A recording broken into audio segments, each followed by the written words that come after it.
¿Alguna vez se han preguntado cómo está involucrado Afganistán en la Guerra Fría? Esto lo veremos con la guerra afgano-soviética. Empecemos con los antecedentes. Afganistán fue durante mucho tiempo como un estado colchón entre el Imperio Británico y el ruso, siendo parte de la guerra idealista entre el capitalismo y el comunismo.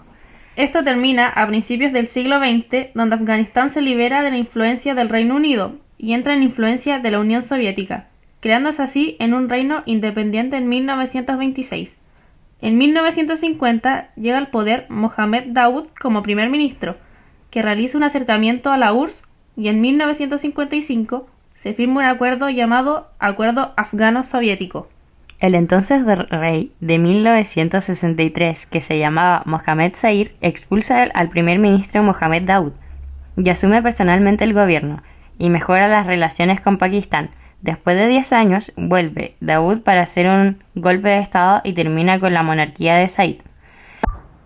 Con su nuevo mandado, Daoud se acercaría a Irán y a las naciones árabes, dando como una consecuencia una desvinculación con la URSS.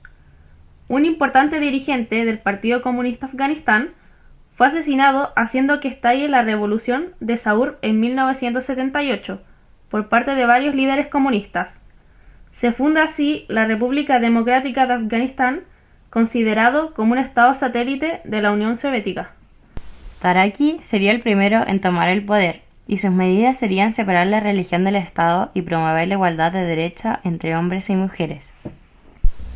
Años después, en 1979, la URSS comienza una operación llamada Tormenta 333, que consistió en el ingreso de tropas soviéticas, asesinando a Amin y sus tropas. Acto seguido por el ingreso de 100.000 soldados y alrededor de 1.800 tanques al territorio afgano, que según ellos era para lograr una paz. Y aquí es donde se genera el fraccionamiento del pueblo afgano. Muchos de ellos vieron esto como una amenaza para su fe, ya que sabemos el comunismo tiene una ideología completamente atea y se contrapone con la identidad musulmana del país. Por esto surgen algunos grupos más radicales que otros, llamados en conjunto los muyahidines. Ellos fueron apoyados por países como Pakistán, Arabia Saudita, Estados Unidos e Israel, y hubo una constante guerra entre muyahidines y el gobierno comunista afgano. Estados Unidos, al ver esto, aportan con armamento de una calidad mucho más moderna.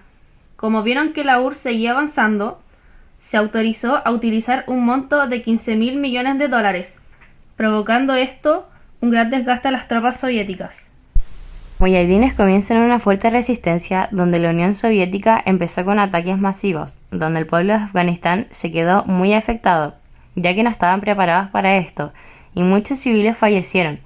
Por esto la gente se enojó aún más con el gobierno y la Unión Soviética. La gente de Afganistán ya no sabía por lo que estaba luchando. Fue algo muy parecido con lo que pasó con los soldados de Vietnam del Sur. Los soviéticos se retiran, dejando así una gran inestabilidad política y económica, y en 1989 los últimos contingentes soviéticos ya estaban fuera del país, y Afganistán sigue en guerra civil hasta la actualidad.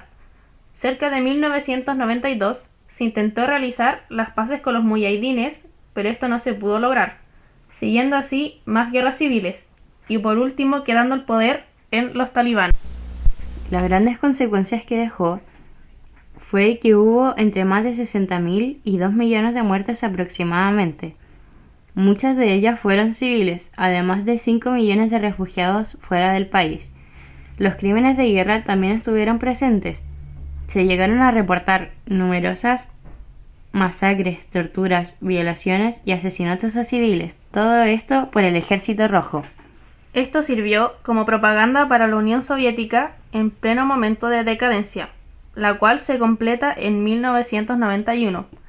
Esto se debe en un boicot de los Juegos Olímpicos en Moscú de 1980, en los que casi 60 países no se presentaron a raíz de este conflicto, incluyendo Estados Unidos. Pero no cabe duda que los más afectados son el pueblo afgano, la cual desde ese entonces no ha encontrado descanso, estando en constante pelea interna. Y así es como finaliza Afganistán en este proceso de la Guerra Fría. Lamentablemente, Afganistán sigue en guerra interna hasta el día de hoy.